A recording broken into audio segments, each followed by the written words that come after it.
बेटी अगर माँ को जवाब दे तो बोलते हैं कि अभी नासमझ है, और वहीं अगर बहू कुछ कह दे तो बोलते हैं, क्या तुम्हारी माँ ने तुम्हें यही संस्कार दिए हैं कि तुम अपने से बड़ों को जवाब दो।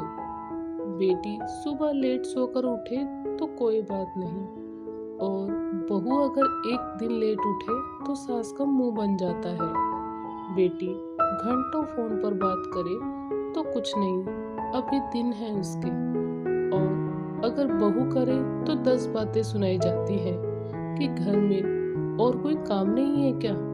बेटी खुलकर हंसी मजाक कर सकती है, वहीं बहुओं को ऊंची आवाज में बात करना भी गलत माना जाता है।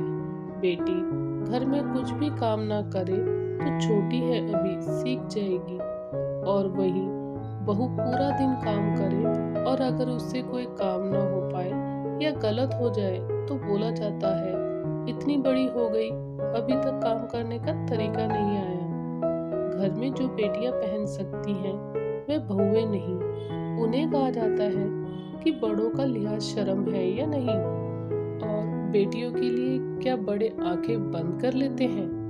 बेटी ससुराल में खुश होती है तो खुशी होती है, और बहू ससुराल में खुश है तो खराब लगता है। दामाद बेटी की मदद करे तो अच्छा लगता है, और बेटा बहू की मदद करे तो जोरों का गुलाम कहा जाता है।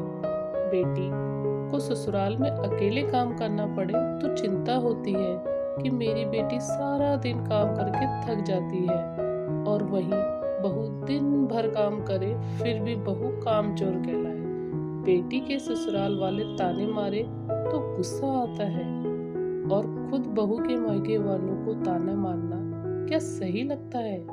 बेटी को रानी बनाकर रखने वाले ससुराल चाहिए और खुद को बहू काम करने वाली चाहिए। दोस्तों, आपको ये कहानी कैसी लगी कमेंट करके ज़रूर बताएं।